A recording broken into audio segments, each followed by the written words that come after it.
This build right here has been absolutely incredible for me in Trials over this past weekend, allowing me to 1v3 again with primary weapons, and it's also a monster in 6s for going on some crazy streaks. This is the best build for getting WeRAN medals hands down. The Secant Filaments, the exotic Warlock boots are absolutely cracked in this new meta with Void Warlock. You have an instant on-demand full heal alongside an empowering rift which can completely change the tide of battle. Alongside the full heal you get Devour for 11 seconds. You can chain kills effectively, especially if you pair this with a weapon with a damage perk, like Onslaught, like Kill Clip, or even Golden Tricorn. So not only are you getting more damage after each kill, you get your entire health back after every single kill. Now this is absolutely cracked in 6s as you can imagine, but it's also so powerful in 3v3 game modes like Trials, where you can now 1v3 with primary weapons effectively. Most people find it insanely difficult to 1v2 or 1v3 without special ammo, but this is the build that bypasses that. Not only that, but Empowering Rift is a 15% damage buff in PvP, which lowers the TTK of most primary weapons,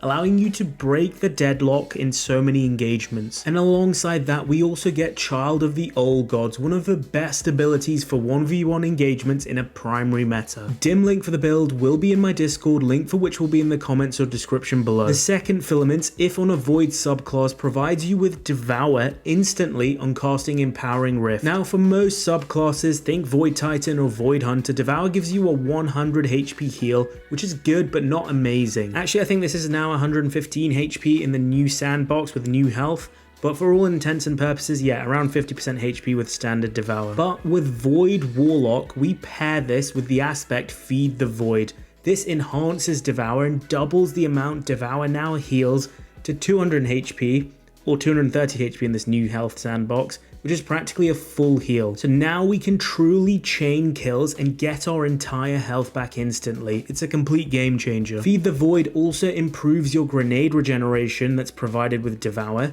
Typically, Devour gives 20% grenade regen on a Guardian kill, and this is boosted to a whopping 40% regen with Feed the Void. So you'll really be able to spam your grenades in between Trials rounds as well with this build and not feel the ability nerf. Enhanced Devour truly is incredible in this primary meta because it allows you to 1v2 and 1v3 with ease, especially if you pair it with a weapon with a damage perk, like the Summoner you can see me using with Onslaught. Now casting your Empowering Rift also provides you with a Void Soul thanks to Child of the Old Gods. Now this Void Soul will aggressively track out your enemy when you engage them and then drain their health. And because we're running Empowering Rift, it will also provide you with 25 HP per second of healing while draining an enemy. We also weaken enemies and slow them whilst they're in this 10-meter field. Trust me, it's super annoying for your enemy. It's a very powerful ability in a primary meta because it's going to add more tick damage and help you kill enemies faster. With Echo Vigilance, one of the fragments in this build, when we kill an enemy when we're at critical health, we gain an overshield as well, which when we don't have Devour, this is often so crucial in helping you survive for the second or third person straight after that first one. Let's go over the rest of the build. It's all set up perfectly so that we get our Empowering Rift back as soon as possible through our fragments and armor mods. So I'm running Cataclysm, which is a decent shutdown super, especially against bubbles and wells. Empowering Rift, which is critical to the build for seconds.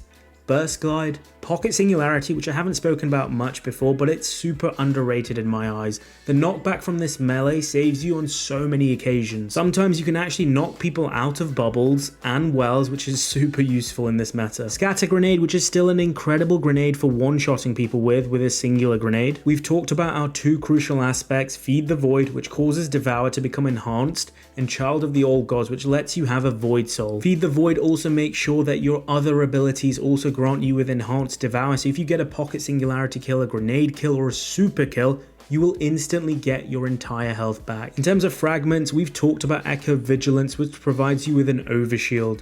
We also have Echo of Leeching, which causes our melee final blows, whether that's Pocket Singularity or the regular melee, to initiate health regeneration. It also importantly provides 10 resilience, which is really good in this new meta. I have Echo of Dilation, which provides us with useful stats and better crouch walking, and finally I use Echo of Obscurity for the 10 recovery as well. The reason why I don't use Echo of Starvation is because in most scenarios it's redundant with Secant Filament. If you're playing solo trials, you can't really rely on blueberries to generate any orbs. So the main way you're going to generate an orb is after Reaper is procced from an Empowering Rift, which I'll tell you a little bit about later. but then you're also going to have Devour anyways from Secants and Empowering Rift. If you're running 6s, you could run Starvation, but you do lose a lot of good stats. 20 recovery is the difference if you swap out Echo of Obscurity here. In terms of stats, the number one priority for this build is 100 recovery, which is going to reduce your Empowering Rift cooldown time significantly and help you heal way faster in between engagements. In number 2, I would aim for 7 resilience. 7, especially in the auto rifle meta with target lock on a lot of guns,